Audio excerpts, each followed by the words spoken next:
سێڤار باش تەماشەوانین gelekêja acartin berdamemeyekî xelî bi xêr bên tewerê îro jî wekû amarojên cumê bêguman tewerekê vekiriye di çarçoveyê vî tewerî de ew parêzên ku heye niha daxwaziyên wan hebûne di çarçovê tewerên din de nekarîne daxwaziyên xwe bigihînin ji bo hindê efrojayeke terxankên bu bernamemeyekî xelî wekû tewerê vekirî ji bo ku ew jî ew tiştî ew dixwazin ew pirsgirêkên wan heye ew arasteyên wan heye bi her awayekê be axiftinê li ser bikin di çarçovê bername îro dengê xwe û serinca xwe rabikênin her bu zanyerê te jî îro li Amerîka Serokêrêma Kurdistanê digel li kompanyê Exxon Mobil civiya vê kompanyê tekez kiriye ku ew ê li Herêma Kurdistanê geryanê bi dîf petrolê da bikin û ew wê pabendî girêbestê xwe bin li ser petrolê digel hikûmeta Herêma Kurdistanê ku bêguman ev yekî ji wan pirsên herî hezkar ku niha bûye sebebê têkçûna peywendiyê navbera Herêma Kurdistanê û Bexda bergeçan dijî Hesin Şaristanî wekû cêgirê Serokvezîrên Iraqê Bozê û wezîrê li Êbî wezîrê nefta Iraqê jî ragihand ku kompanyê Exxon Mobil biryar daye ku îtir li Herêma Kurdistanê wan girêbestên xwe di barê petrolê de palbexşîne lê Exxon Mobil îro ew yekê radkir û gelek pêşhatên din jî hene berêzan tewerê emro kirawe ye li çarçovê tewerê emro de ew azadin li serinca pêşniya rûbûçûnekan te li ser her pirsgirêk û arasteyekê bitonin wê qise li ser bikin yekem peywendişman soran li şerê Silêmanê gayet soran fermo hemû katekît سپاس فرمو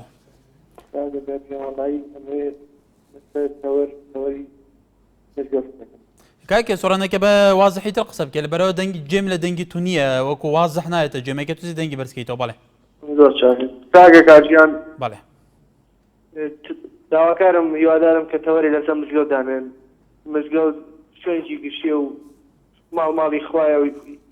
نە هیچ لایەنەگە نە هیچ کەسێکە بەڕاستی بۆ تۆ چ تێبینیت هەیە لەسەرەوەی کە لە مزگەوتە چی کێشەیەکێ کاکە کاجیانی تۆ تێدەگەێنم کاکە کاجیان زۆ مزگەوت دیقەتم ماوە ئیشی دیاگەن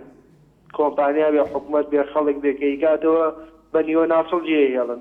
وەرە منەوە بۆم بۆ ناو مزگەوت دی پەنجا مزگەوتیدان شاری سلێمانی نیوەی تەواگەن نیوەی تەوا ناگەن بەشە سەرێکیەکەی تەواگەن بەشە سەرێکیەکەی تەوا ناگەن ئێ بۆ کاکیجا ئەمە مزگەوت ماڵی خوایی هیچ کەسێ نییە نە بۆ لایەنێکی سیاسیە نە بۆ شەخصێکە نە بۆ هاوڵاتیەکی ئەم شارەیە ئەی هەر وڵاتێک بێ هیوادارم کە تەوەری لەسەر مزگەوت بەڵێ کاک سۆران سەرنجی دەگەی سوپاس پشتیوان دەشتی لە هەولێرەوە کای دەشتی فەرمە ئەو کاتت باش کاکەکار هەموو کاتێکت من دەمێت لەسەر کابینەی نوێی حکوومەتیارێمی کوردستان قسە بکەم وەسەرەتە پیرۆزبایی لە هەموو ئەو هەواڵە بەڕێزانە هەموو ئەو برا بەڕێزانەی لە پۆستیان وەرگرتە لە حکوومەتی کابینەی نوێ پیرۆزبایان لێ دەکەم و پیرۆزبایش لە سەرجەم هەوڵەتیان دەکەم و تەمەنایەوەش دەکەم هەمومان کۆبین لەسەر ئەوەی پشتگیری لە حکوومەتیارێمی کوردستان بکەین بۆ ئەوەی ئێوەش بتوانێت بە باشترین شێواز حکوومەتی تاک بە تاکی هاوڵاتیانی هەرێمی کوردستان بکات من پێم وایە ئەوەی لە کارنامەکەی ڕێزلێنێتربان بارزانانی داهاتووە ئەوەی کە بەڕێزی باسی کرد شتی دڵخۆشکێری تێدایەوە ئەوەی کە خەڵکی بڵێکە بەر دەڵێن حکوومەت لە تەبەقەی چینی دەوڵەمەند وەستا ئیش دەکاتن ئەوەی کە ڕێزار باسی کرد چینی هەژاریشی تێدا دێتە وجود وە دەستێکی باش بۆ چینی هەژار درێژ کراوە کەواتە دیسان من پێم خۆشە بڵێم حکوومەتی هەرێم وە کابینەی نوێ بەیەکێکی زۆری بۆ چینی هەژار داوەوە دەستخۆشی لێ دەکەم وە بەڵێ کای دەشتی ئەمە دەستەرمێن بێ کە حکوومەتی هاوڵاتی زۆر سپاس بۆ پەیوەندیکەت شاخەوان لە کۆیە بەڵێ کای شاخەوان ئەلۆ کاتت باش هەموو کاتێکت دەستخۆشی و بەرنامە لێ دەکەم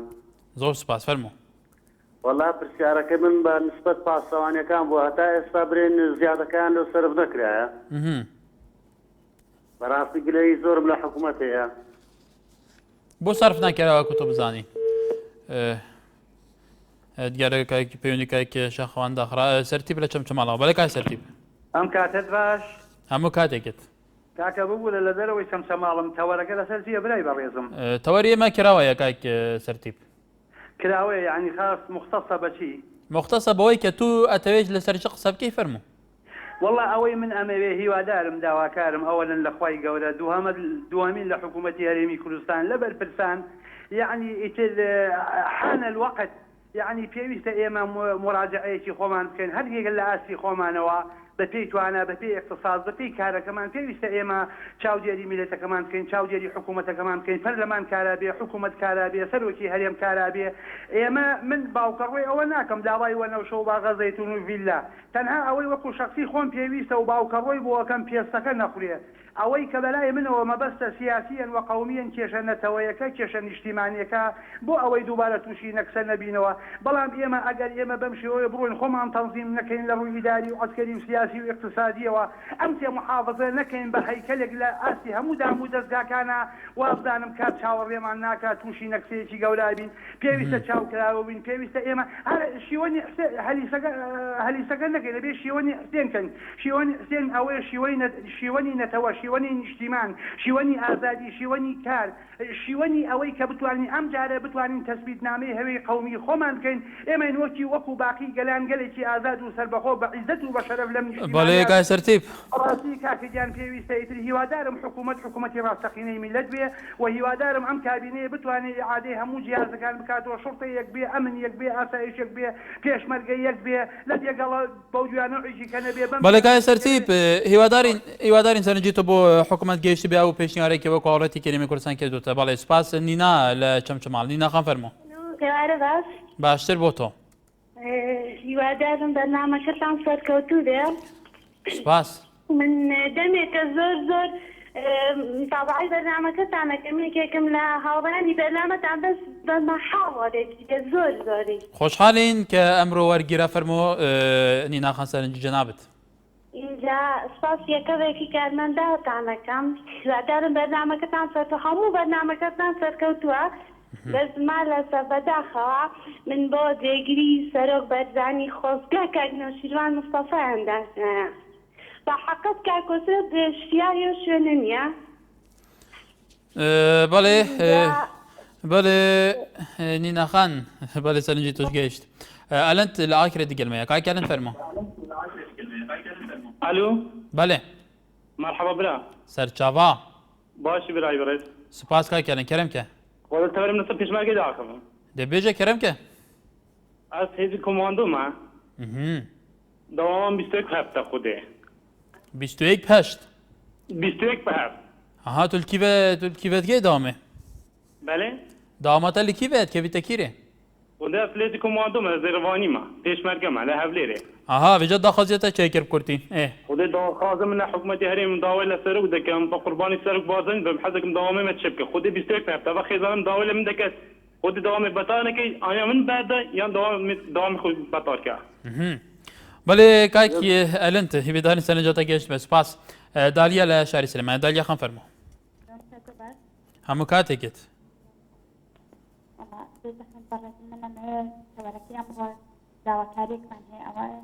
کە تو دەنگی بەسکەوێ دالیا خان باشە جێمانێ بێ بەڵێ ئێستا باشە بەڵێ فەرموو بەڵێ وەڵا ئەمانەیە بزانین کە ئەم سلفەی ئەخار و سلفەی زەواج هەتا کەی ئیتر ناگرێەوە تقریبی 4 مانگە ئێستا هەر نەدراوە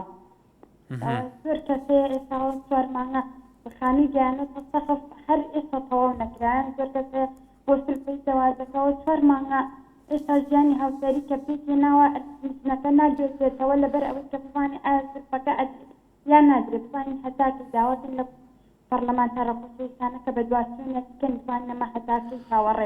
بەڵێ دالیا خان بێگومان سەرف نەکردن هی سولفەی عقار و زەواج لەسەرەوەیە کە تا ئێستا بۆ جێی هەرێمی کوردستان لە پەرلەمان دەنگی لەسەر نەدراوە لەبەرەوە تا بودجە پەسەند نەکرێت ئەمەش سەرف ناکرێت بە پێی زانیاریەکانمان بڵێ سوپاس پەیوەندیکەت فەرهاد لە هەولێرەوە کای فەرهاد فەرموو باش هەموو کاتێکت دەستخۆشی بەرنامەجانە لێکم گەلێک سوپاس کای فەرهاد بڕای خۆم کاک هەکار بۆ حکوومەتی کە ئێستا دامەزراوە کە پێی دەڵێن کابینەی نوێی حوتەم هیوادارم کە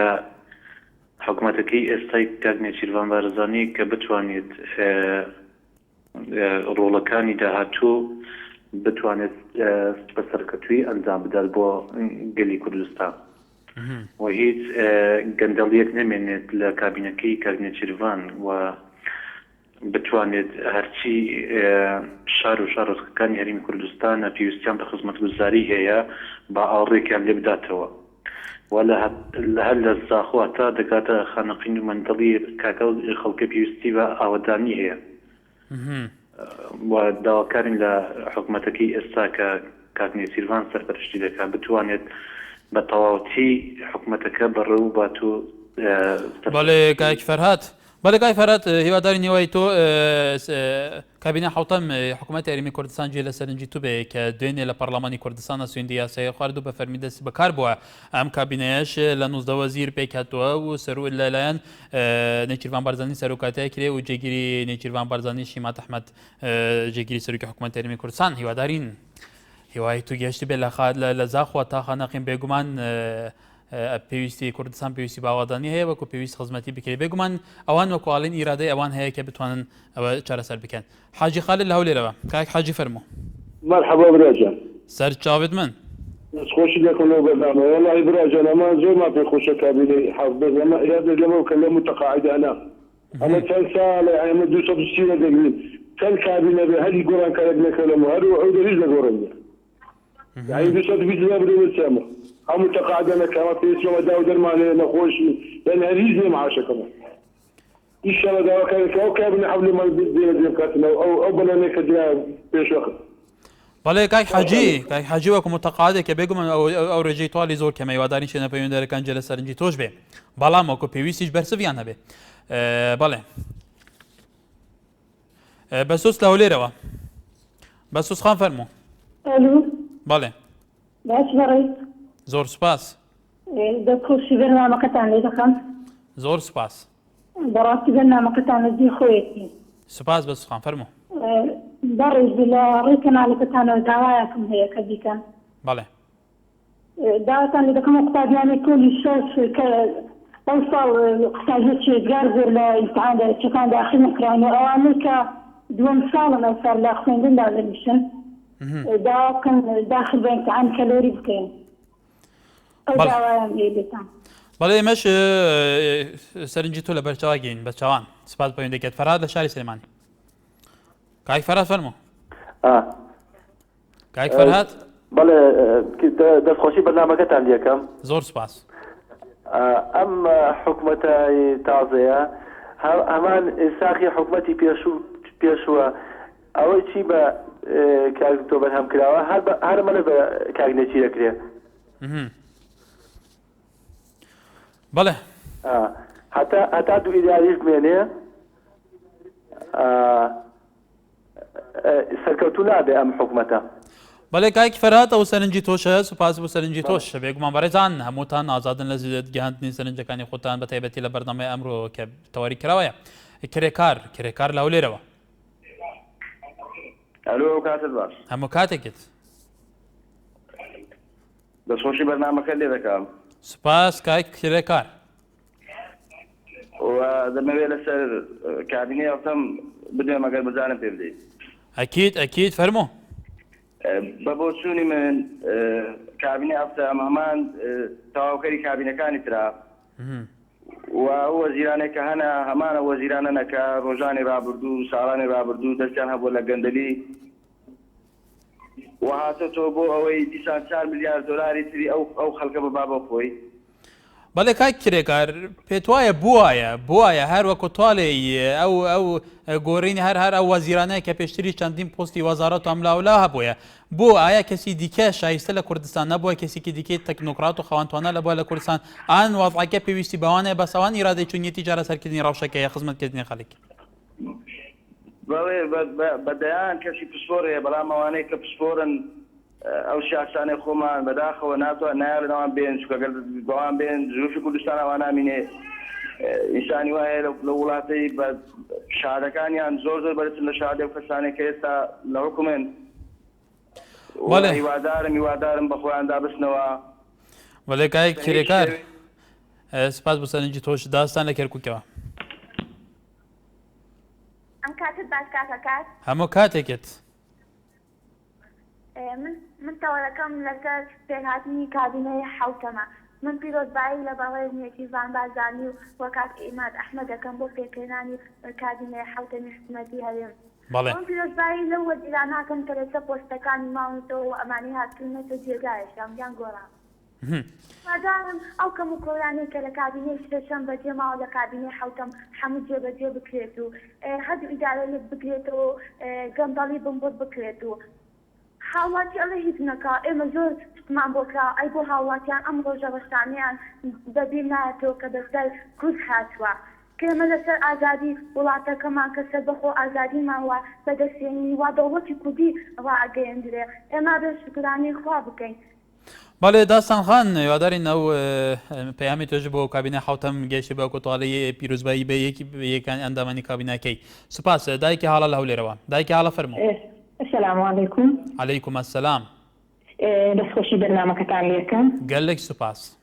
بەرنامێکی زۆر جوانە و دەستان خۆش بێ. سوپاس. بەڵام من لە ڕێگەی بەرنامەکەتانەوە داواکاریێکی نیو بۆمان بگەێنن. فەرموو. ئەمە بەڵێنی وەک پێشێ لە خانوادەی ئەنفالەکان. یعنی ڕاستەکانمان کەمە.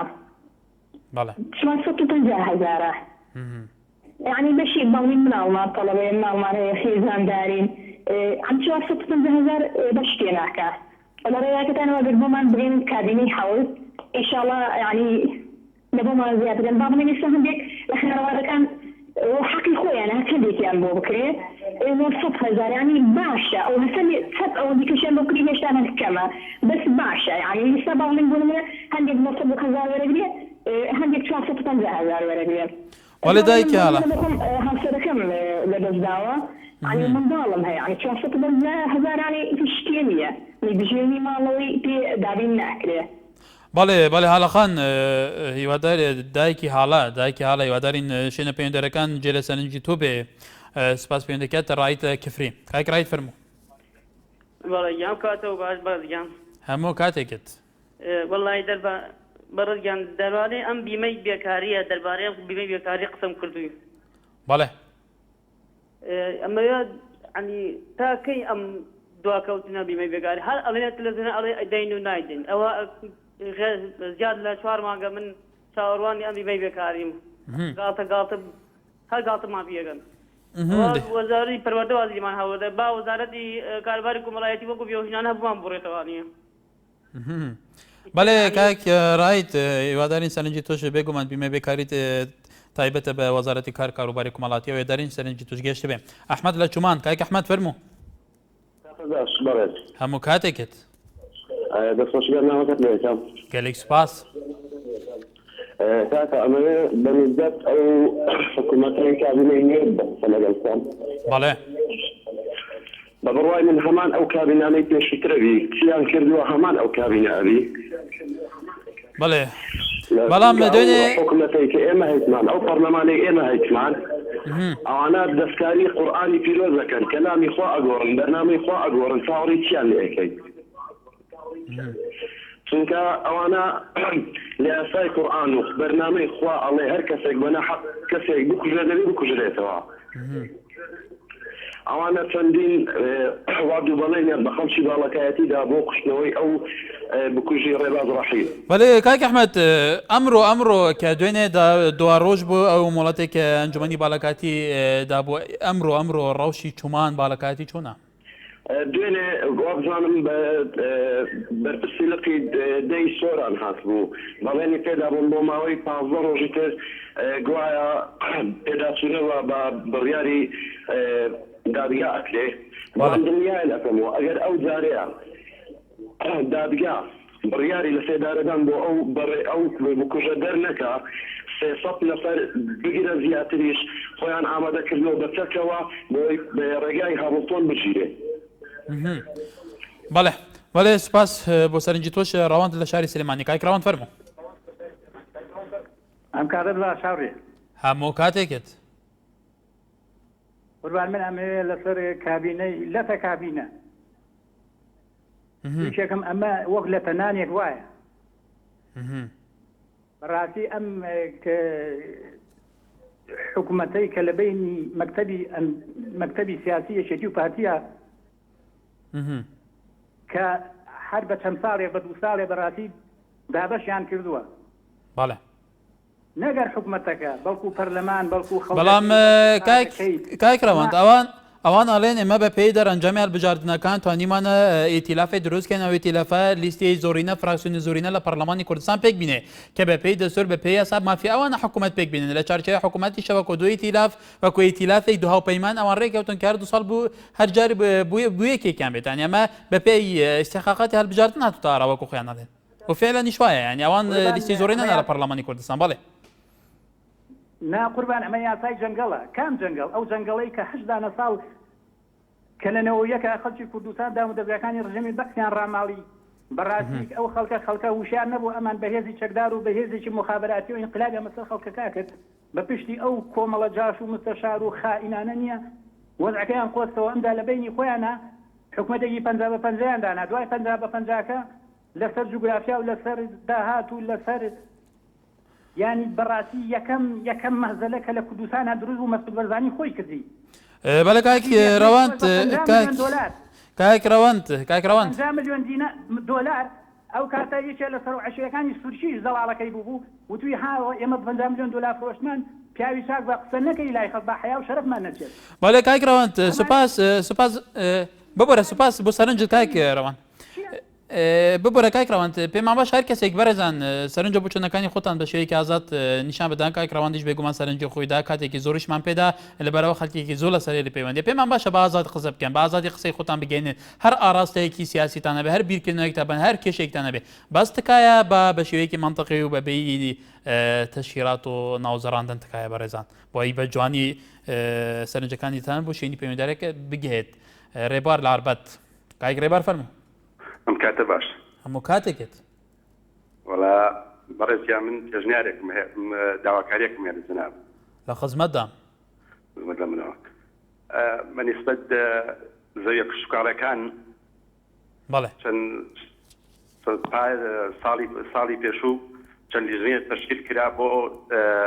تاپۆکردنی زەویە کشتوکاڵەکان بەڵامەوە زەمانێکی زۆرە هیچ لیژنەکان دەنگیان نەماوە و هیچ احتیمامێکی پێ نادەن نازانم خۆی چییە بەڵێ کاک ڕێبار هیوادارم بەرنامەیەک لەسەر ئەمە پێشکەش بکەن بەتاکید سەرنجی تو لە بەرچاوی گەرین گەلێک سوپاس حاج عومەر لە باژارێ بەغدا ئەنکۆ لە شاری بەغداوە ئەم کاتتان باش هەموو کاتێک حاجیگیان دەستخۆشیە بەرنامەتان لێکەم هیوای سەرکەوتنتان بۆ خوازم زۆر سوپاس وڵی زەحمەت نەبێ ئەمێ بەرنامەیەکە گە بە پێی مەجال لەسەر سلفەی زەواج و سلفەی عقار پێشکەش بکەن بەڕاستی 4 مانگ لەسەر سلفەی زەواجدا تێپەڕیوە تا حکومەت تەنفیزی نەکرد هێشان با بڵێن بودجە تەنفیز نەکرا هیوادارم لە کەناڵەکەیەوە بەگوێ بە پرسیان نادەن و زۆر مەمنون زۆر سوپاس دەستخۆشیتان لێ یەکەم زۆر سوپاس حاج عومەر سەرنجی توش لە بەرچاوی گرین فریات لە ڕواندۆس کاک فریات کاک فریات ئەلۆ ئێوارە باش باشتر بۆ تو فەرموو زۆر داوای بکەم فریات زیاد کاک زیاد بەڵێ بەڵێ سەبارەت بەم کابینی ئێستا و کابینەکانی پێشوش من ئەوەی بلام وسەیە ئەوەیە خەڵکێک کە ڕێزم هەیە بۆیان ئەمڕۆ مستەفیدن لەگەڵ لایەنی دەسەڵاتدانا لەسەر حیسابی ئێمە قسە ئەکەن یان نازانم هیچ شتێکی کەم کورسی لە دەسەڵاتە نابینن ئێمە ئەنفالمان داوە ئێمە شەهیدمان داوە ئێمە زیندانیمان بینیوە خۆ ئەو سەرکردانە شەر ئەوایان بینیوە باشە بۆ ئەوان هەموو شتێک لە سیارە لە پارە لە هەموو شتێکا هەیەیان بی بۆ ئێمە تەعینیش نەکرین کە تۆ وەرە یعنی خەفەت ئەوەیە تۆ خاوەن شەهید بی خاوەن ئەنفال بی تەعین نەبی ئەو بیمەی کۆمەڵایەتی شمودت نەکات یعنی برایەکم داوای قەرزی بچوشی کردووە بەخوا داوای قەرزی بچوشی کردووە 4 مانگە نازانم 6 مانگە بەس چاوەڕێ یعنی ئەمە کەی ڕاستە ئەمە کەی نازانم ئەم خەڵکە یعنی تکایە بە ئەم خەڵکە لەسەر حیسابی ئێمە قسە نەکات یعنی تخوا کەسێ یعنی ئاوا وەزعی ئاوا بێ ئاوا هەموو تەزئیکی دابێ یعنی بمەی کۆمەڵایەتی شمولی نەکات قەرزی بچوشی بەڵێ کاک زیاد ئەو ڕۆژەی تو باسەکەی هیوادارین شوێنە پەیوەندیدارەکان جێلەبێ کە بوو معاملەی خەڵک معاملەی هاوڵاتیان بەم شێوەیە تەئخیرە بێ جێبەجێ ناکرێ بە شێوەیەکی جان بە شێوەیەکی باش و خێرا ڕای ناکرێت بووە بۆ ئەو ڕۆژەیەکی تۆ باسەکەی دوایەم ناوبەرە بەرەزان لەسەر تەوەری ڤەکری ئانکۆ سەرنجە بۆ چونێنە بە شێوەیەکی زۆر ئازاد دەگەل وەینە دووبارە سڵاو هێجایان ئیسماعیل کوردستانی ئەڵێ من بەفەر دەبینم باس لە خاوی هێڵی ئینتەرنێتی کۆڕێک تێلێکۆم بدوێم هێلی کۆڕێکی تێلێکۆم بۆ مانگێک 30,000 دینار پێیان دەدەین بەڵام هێریان زۆر لاوازە هەروەها سەروات گەرمیانی شاڵێ منەکۆ خۆم پێمایە کە هێڵی ئینتەرنێت لە کوردستان بەرەو خاوی دەڕۆ هێویدارم هێڵێکی ئینتەرنێتی باشی بێتە کوردستان هەروەهاش ئاکۆ نەماڵێ بەڕاستی دیاردەی ژینگە زۆر گەرنگە و پێویستە بەرنمەیەکی بۆ تەرخان بکرێت بەڕاستی خەریکە کوردستان بەرەو قەیرانێکی ژینگەی زۆر خراپ ئەروە بەڵێ بەرزان باوکی دلسۆز لە قەزای سوڕانەوە باوکی دلسۆز فەرموو ئێوارە باش باشتر بۆ تۆ دەستخۆشی بەرنامە لە یەکەم گەلێک سوپاس بەنسبەت تەشکیلەی کابینی حوتەم بەڵێ سەرەتا پیرۆزبای لەگەڵ چی یەکەم من دڵنیاشم شتێک هەیە لێرەدا کە بۆمانەوەی خۆی بەڕێز کاگنێکی بەپێی ئەو وتارێکەدای لە دیوانی پەرلەمان من دڵنیام 100% ئەو پەیمانانەی کە بە خەڵکی داوە دەبێت جێبەجێیان بکات چونکە تەجروبەیەکی گەورەی لە پێشە بۆیە دڵنیام جارێک کەش دڵنیام کە ئەو بڕیارانەی کە دەیدا لە ماوەی کە لە دەسەڵاتدا ئەو 2 ساڵاندا ڕەنگە نەتوانی هەر هەمویان بە یەکجار هەنگاو بوونێ و جێبەجێیان کە بەڵام دڵنیام لە 6 جێبەجێ دەکرێت بەڵێ بەڵێ کاکی باکی دلسۆز سوپاس بێگو من کاتی داهاتوو ئەوە نیشانەدا کە فعلەنەوەی تۆتی دێتە دیانە فەرمان لە هەولێرەوە کای فەرمان فەرموو باشجانە زۆر سوپاس دەستخۆشی بەرنامەتانێ دەکەم سوپاس کاکە فەرمان سوپاس دەکەین وەڵی ئەو پرسیارێک مەربوو دەربارەی پێشمەرگا بەڵێ ئەوە فەوجی بەڕێز کاکۆسرەت معاشەکەی 432,000 بەڵێ مانەی ئەوە 4 سارا بێن پێشمەرگەینە پێشمەرگە زۆریشە بە هیچ جارش بێن بڕیاریانەدا ماشکەمان بۆ زیاد بکەن بەڵێ مانەی هەندێک جار مانکەیە 30 نەفەر وازدەینی جارەیە 20 نەفەر وازدەینی وەڵای جا وەڵامی پام دەنەوە لەو پرسیارەدا خۆ زیاد دەبێت بەڵێ کاکی فەرمانەکو خۆیاڵەی پێشمەرگەی فەوجەکانی کاک کۆسرەت لە هەولێرەوەی وەدارین شوێنە پەیوەنددارەکان جێلەوێ بۆ موچەی ئێوەکەمە و بۆ زیاد ناکرێت خاتون لە شاری سلێمانی ئەم کاتت باش هەموو کاتێکت زەحمە نەبێ ناوم فاتمەیە نەک خاتوو فاتمە خان بەڵێ بەڵێ بەڵێ بەڵێ بەڵێ فەرموو ئەم ڕێز سڵامەیە بۆ تۆ کارمەندان زۆر سپاس بەڕێزم من فەرمانبەرێکم 32 ساڵ خزمەتم هەیە 2004 وتیان ئەرزەتانێنێ هەموو ساعودیان پێ کردی پڕکردینەوانێ و ناومان دەرچوو لیستە هەڵواسترا لە شارەوانی هەر کەسە کۆدی خۆی وەرگرت و دوای ئەوە وتمان قەرارەکە دەرچوو و ئەرزەکانمانێنێ یعنی نەکار من زۆر بووین دیارە 2000 فەرمانبەر بۆ کەوا ئەرزەی باتێ بەڵام بەداخەوە حکوومەتی هەرێمی کوردستان پاشگەز بووە لەوەی کە ئەرزەکانمان باتێ و لەو بۆ یەکەی چی بوو پاشگەزبوونەکەی چی بوو پاشگەزبوونەوەکەی ئەوە بوو کە قەرارێکی دەرکردوتی ئیتر ئەرزە نایرێ بە فەرمانبەران ئەیکەن بە شوقە و بە شوقە بە ساڵانە یعنی پاش 10 ساڵ لێتان ئەبڕین پارە یعنی ئایا چۆ بۆچی ئەو فەرمانبەرانی زوو وەریان گرتووە و ئێمە بۆ وامان لێ هات وەڵێ فاتمەخان هیوادارین سەرنجی توش گەیشت بێ وەکو فەرمانبەرێکی ئەوەندە ساڵە خزمەتت هەیە و تا ئێستا بۆ ئارزە وەرنەگرێتەوە بەڵێ محەممەد لە حاجیاوە بەڵێ ئێوارەت باش کاک ئازاد کاک هەکارم سپاس کاکە محەممەد کاچی من کاگە ئازاد جان بەڵێ بەڵێ کاریەکن هەیە تەوەرەیەک بۆ ناکەنەوە لەسەر بینی جیاوازی خانە نشینانی هەموو کوردستان و سەردەمی ڕژێم بۆ هەندێک زیادیان هەیە و هەندێک کەمیان هەیە و ئێستاوەتای پێشمەرگە دێرین ملیێنە نوێکی هەیە کابرای کەسی ساڵیشی خزمەت هەیە 200,000 هەیە 150,000 هەیە بۆ فەرقیتە ئەو خزمەت بوو ئەویش خزمەت بووە بەڵێ کای محەممەد سەرنجی تۆ زۆر سپاس سەرنجی تۆ بە تاکی لە بەرچاوەگرین سپاس باوکی ئاوات لە هەولێر باوکی ئاوات فەرموو ئەو کاتە باشجانە هەموو کاتێکت بەڕێز پیرۆزبای لە بەردامەکە دەکەم و بە هەم چەپکە وڵێکی نێرگزی بەهاری شە سوڕای ڕایی پیرۆزباییتان لێ دەکەم. گەلێک سپاس. گیانە حەز دەکەم بە پاسەوە داوایەک بەشداری بکەم لە بەرنامە کە تەوەرەکەی کراوەیە. بەڵێ فەرموو. ئەویش لەسەر پەرلەمانە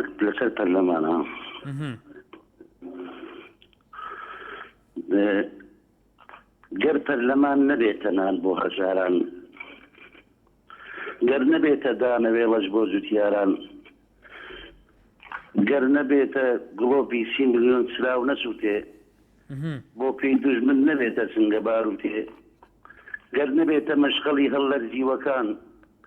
گەر نەبێتە باوک بۆ باو نەدیوەکان، گەر نەبێت ئاشتی و ئازادی بۆ میلەت هەموو پێکرا دەڵێن هەزاردار بدەحنێت. زۆر سپاس مەمنون.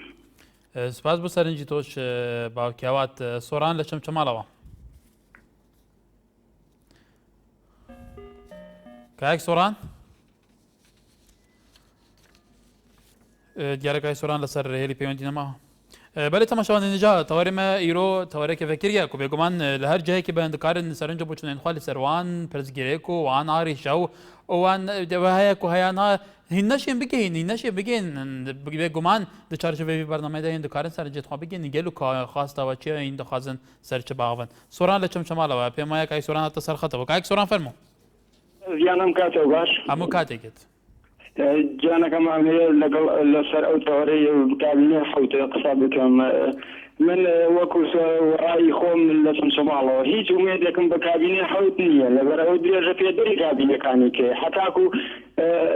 گۆڕینی ئەو سەرچاوانە لەو کابینیانەیە بن بڕا بکە هیچ ئومێدیشان لێ ناکرێت لەبەرەوەی هەر بەڵێ لەو دەست ئەنە نەبان ئەو قورئانەوە درۆ لەگەڵ خاچیە. پس پێت وایە کاک سۆران ئێستاکە 2011 مانگێکیان لێ خواردووە ئەقار ئەنداوە نەسی فەیدەوە ئێستاکەش لێرانەوە 4 مان ڕۆشتووە هیچ کابینەیەکیان خۆیان بە خاوەنی وڵات نەدازانن. بەس کاک سۆران پێت وایە کاک سۆران پێت وایە ئەوانەی ئەو لێدوانانەی کە خۆیان داوە لە بەرامبەر ئەو لێدوانانەی مەسئولن بەرپرسن لە بەرامبەر ڕای گشتی کوردستان کە لە هەموو تیڤیەکان لە ئێلامە پەخشکرا کە ئەمانە بەڵێنیان داوە کە بە تایبەتی نەهێڵانی دیاردەی گەندەڵی دەستێوەردانی حەزب لە ناو دەم و دەستگاکان پێت وایە ئەگەر ئەمانە ئەم سۆزەکانی خۆیان نەبەنە سەر ئەی بەرسەوی جادی کوردستانی بۆیان چێ بێ؟ بەڵێ هیچ بەڵێنێک نابەنە سەر لەبەرەوەی بەڵێن لە دوای بەڵێن ئەیدەن کە خۆیان پێشتر بەڵێنێک ئەدەن کە بەڵێنێتر ئەدەن نازانم پێشتر چی هەمووتوە لەبەرەوەی هەر قسەیە ینی هەر قسە ئەکەن و پێم سەیرە ینی کە دوایی قسەی دەکەن دێنەوە تەلەڤیزیۆن هەر ئەو قسەیەکەنەوە یادی شەرم ناکەن پێشتر ئەو قسەیان کردووە لەبەرەوەی ئێستا کابینی ڕادیۆنراوە بڕوا بکە هەر درێژە پێدەری کابینەکە هەتا گۆڕینی سەرچاوەکان نەبێ هیچ ئومێدێکیان لێ ناکەم من هەر ئەوە نەویست بەڵێ سوپاس کاک سۆران بەڕێزانەکۆ جێتان لێ بۆ ڕەشبینە لە بەرامبەر کابینە هەفتەمەکەوە لێ بەس بەڵێنە و قسەوێکی ترنە و زۆر بەرێزی تریش زۆر گەشتبین بوون لەوەی کە کابینە حوتە مەتوانێت سەرکەوتوو بێت لە کارەکانیاندا. دایکی ئومێد دایک و دایکە ئومێد لە باژارێ زاخواز باوەرم دایکە ئومێد کەرم کە ئەم کاتت باش برام هەموو کاتێنتە و هەموو دەمێنتە باش کەرم کە زەحمەت نەدێت چارەکەم هەیە. بەڵێ فەرموو. پیاوەکان پێشمەرگەیە بەڵێ 20 ساڵ خزمەتی هەیە بەڵێ پشتی هەنجی برینداریش یعنی مانجێ خانەمیشی مەسەلەن ناوی دیە ئی گوڵانە پێشمەرگەی گوڵانە خانەچینە ئێستا باشە معاشی 300,000 دوو وەرەقەی دەدەمە یعنی کرێخانی وەچی دیشت خودێ ینی تاقە ینی هێزی نییە ئیشی بکاتن پیاوەتی گەورەیە و سەرەیە باشە گوتی ئەو ڕاستانە زێدە ناکەن بەرسێ بەڵێ دایک ئومێد ئەو ڕاوشات و بە حەستکەی لە باژارێ زاخۆک و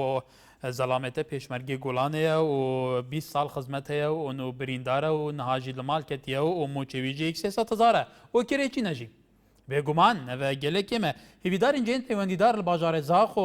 cihên peywendîdar ji teqaodan teqaoda pêşmergan guhdariya serencata kir be wekû pêwî jî ki wekû pêwîst bersivan hebe. Awat li şerî Silêmanî kayekê wat fermû. Kakam katew baş. Hemû katêkit. Destxweşiya bernamecivana lêkim wa hîwayê serkevtin bû hemû karemendekatan dixwazim. Zor spas kayekê wat fermû. سەبارەت ئەمێ من سەبارەت بە کابینی حەوت قسە بکەم. بەڵێ.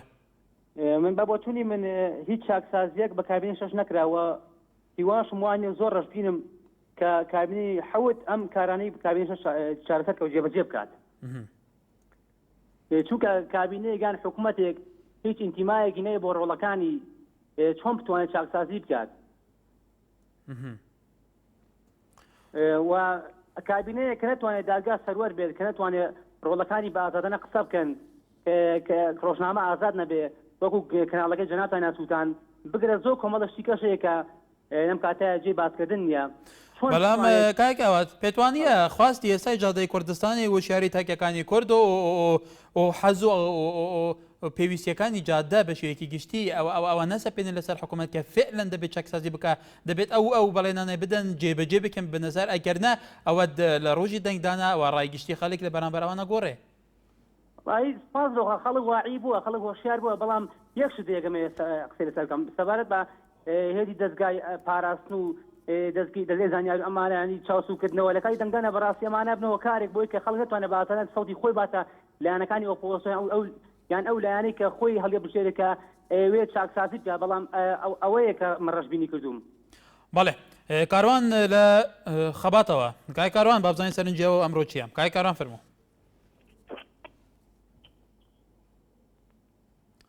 کای کاروان ئەم کاتت باش هەموو کاتێکت دەمانێت سە بابەتێکی قسەی بکەین شۆڕەشی ئەیلول. بەڵێ. کاتی خۆی باوکم لە زمانی هەفتەکانە تا هەفتا پێنجی لە شۆڕەشی ئەیلول بوو، هەتا ئێستا هیچ مەعاشێکی نییە. بۆ؟ وەڵڵاهی نازانم زۆر مەعاوەڵەشمان کردی دەگەی ئەنگۆ شمول ناکەن. ئەنی سەردانی شوێنە پەیوەنددارەکانتان کردووە؟ بەڵێ. بەڵێ بەڵێ کاک کاروان سوپاس بۆ سەرنجی تووشی وادارین بەرسوی پێویست لەدان پەیوەنددارەکان بۆ تۆشە بێ. سامان لە چەمچەماڵەوە کاک سامان فەرموو. کاک سامان کاک سامان نەکرد باوکی ئەحمد لە شاری سلێمانی. ئەم کاتە باش بەڕێتیان هەموو کاتێکت کاکە جان ئەوەی مایەی ناڕزایی بوونی خەڵکە بەعام ئەو کەسانە ناڵێم کە سەر بە حیزبەکان و کە دایمە هەوڵ حیزبەکانێن، بەڵام بەعام هەرێمی کوردستان تووشی قەیرانێکی زۆر گەورە بوو، ئەویش کێشەی بودجێ حیزبەکانە کە دایمە شەڕیان لە پەرلەمان لەسەر بودجەکانی خۆیانە وەبی لەو ڕەشوڕۆتە ناکەنەوانی حەزەکەم ئاواتەخوازن بە حەزی من ناوێ بە ئاواتی منیش ناوێ، بەڵام نەکو قەڵچێکی بێلانە قسەیەکەم ئاواتەخوازم هەرێمی کوردستان ئەو دەستورەکەی جێڕنەوە بۆ پەرلەمان یەکێ لەوانە لابردنی بودجە بێ بۆ حیزبەکان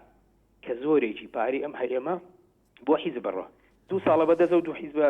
دەسەڵاتدارەوە بووە، دوای ئەمانی کەشکێنە پێشەوانی بە ئۆپۆزیسیۆنیشەوە هەمووی داوای بودجەکە کەسبی لەوە ناکاتەوە بودجەی کۆتایی پێ بێ، چونکە لە هیچ وڵاتێکانی یەکە لە عێراقا بودجە لە پەرلەمانە تۆزیە بکرێوە پێی کورسەکان وەڵای تەبێ خەڵکی عێراق هەمووی سوالکە بەپی ئەو هەموو کورسی و هەموو حیزبەکە لە عێراقا. زۆر سپاس بۆ. بەڵێ سپاس بۆ سەرنجی تۆش. شێخ ئەمیر لە باژارە زاخۆ. بەڵێ شێخ. الو چانم وەشن؟ ئەم باشین سپاس کەرەمکە. ڕێکا بەرنامە پیرۆزباییەک خواڵنی تیروان بارزانی تیم و سەبارەت برادەرێکی ناوی باوکی ئاوات بوو لە هەولێر ئەو پارچە شەعرە بووە گوت ڕاستی چ بێژم گەلێ پێخۆش بۆ شێخ ئەمیر سەرنجەخوا تمام کرد با بیدارین دووبارە شێخ پەیوەندی بکە سەرنجەخوا تمام کە ئایا بەرسەواتە بووی چییە؟ هاورێ لە هەولێرەوە. دەستخۆشی بەرنامەکەتان لێ دەکەم. زۆر سپاس. زۆر سپاسان دەکەم بەرنامە جوانە. لە سەرەتا دەمێن باس کابینەی شەشەم بکەم. بەڕاستی ئەو کارانەی کە کابینەی شەشەم کردی وایە نەیتوانی کە گەندەڵبیر بڕ بکات و لەگەڵ کێشەکانی زۆر کێشەی تر هەیە، بەڵام توانی خزمەتێکی زۆر بکە، ینی وەک کەسێکی بێلایەن لە ڕووی خزمەتکردنی شەهیدان و زۆر کاری کە توانی لۆ گەنجام بکە. بەڵام بەنسبەت کابینەی ئافتەم کاگنێسیر ئەگەر بیرێتن لە ماوەی ساڵێک ناتوان هیچ بکات، تەنها خودی ئارەزووی ئەوەیە کە خۆی بەهێز کات و ناو داوم دەستگاکان و ئیزمەکەی تەنها ئامانجوی ئەوەیە ینی زیاتر ماوەیە کە لە دەسەڵات دوور کەوتوتەوە. بەڵامەوە بەهێزکردنەش بەڕای تۆ بەهێزکردنەش لەسەر چی ئاساسەکە بێ ئەگە و بەهێزکردنەش هەبێ بێگومانەوە ئەوەش مافیار کەسێکێکی ئەوڵ بدا پێگەی خۆی بەهێز بکە بەڵام پێت وایە لە چارچەوەی زیاتر خزمەتکردنی خەڵک زیاتر کرانەوە زیاتر شەفافیت لە هەموو دەمودەستگاکانە بنبەرکردنی گەندەڵی ئەم شتانەیە یان بە شێوەیەکی دیکە؟ بەڕێم بە شێوەشترە ینی ناتوانێت چکە ئەو کەسانی کە گەندەڵی دەکەن ینی هەر لە خودی ئەو کابینەدانە ینی ئەگە خۆی بێسکاتن ئەو خۆی ینی یەکەم جار لە کابینەی ڕادستی بێکە کابینەکەی پێشووتر گەندەڵی دەستی بێکرد بڵاو بۆ لە ناکوردستان ینی ئێستا بە هیچ شێوێک ناتوانێت ئەو شتێک پێ ناکرێ ئەو ئێستا وعد دەدەم ئەتا 10 ساڵێک ئەگە سەرۆکی ئەو کابینەش بێ ناتوانینە گەندەڵ بێ بڕکە هیچ چارە و چارەسەرش هەندێشتی ئاسایی سادە. سوپاس بۆ سەرنجی تۆش ئاکام لە چەمچەماڵ کاکەکان فەرموو. ئەم کاتۆ باش بەڕێزم هەموو کاتێکت. کاگەکیان من زۆر ڕەش بینم بە کابینەی حەوت. بۆ؟ لەبەرەوەی ئێمە وەکو پۆلیسی پاسەوانەکان لە مانگی 11 وەزیری ناوخۆ خۆی چەند جا بڕیاری داوە کە پارەکەمان بۆ زیاد بکە و زیادەکەمان بۆ بنێرێ. بەڵێ. ئەوە ئێستاکە مانگی 4 تێپەڕی کردووە هەر چاوەڕێی. ئێستاکەی خۆی کاگنێچریش هەر لە حکوومەتەکەی پێشووە هەر خۆی سەرۆک بوو. ئێستاکەش هەر سەرۆکە ئەو کاتە هیچی بۆ گەلی کورد نەکرد و دوای ئەو هەموو هینا ڕوویدا لە دواوە ئێستاکە بێ چاوەڕێکی باشەیشی لێ بکەیت. بەڵێ کاکەکەم سوپاس بۆ سەرنجی تۆش عەبدوڵڵا لە ئاکرێ. کاک عەبدوڵڵا لە ئاکرێکە تۆ گۆداری ئەمە بکەی؟ علی لە شێخان گارە کاک عەبدوڵڵا سەرێ لێ نەما بۆ کاک علی فەرموو. کاک علی چۆنی؟ سپاس کەرم کە بەغڤە. سەرەمدار بی لە زۆر پەیوەندیتان پێ دەکەم بەس نازانم سەبەب چێ لە وێزگەکەی وەلی ناگرن. بەڵێ ئەم خۆشحالین کۆنەها پەیوەندیدە تاهاتە وەرگرتن کەرم کە بەغڤە. کەرەمدار سپاس وەڵڵاهی سەبارەتەوە ئەوەندە برادەرە پەیوەندی پێتانەوە دەکەن دەڵێن کابینەی حەوتەم و جێبەجێ ناکرێتەوە مافی عالەمە و نازانین چی باشە ئەو هەندە پرۆژە و ئەو هەندە چاکسازیە لە کوردستان دەکرێت ئەوە کێ دەیکا؟ بەڵێ ئەزەوانی چی پێدە ئەو جێنەکەش پەیوەندی پێتانەوە کرد بەس کەس وەلی نەدەگرت دەڵێت گەنج تەلەفۆن دەکات دەڵێ وەڵە 250 لە بەریکم نییە ئاخر گەنجە تەوانت 20 ساڵە ئەگە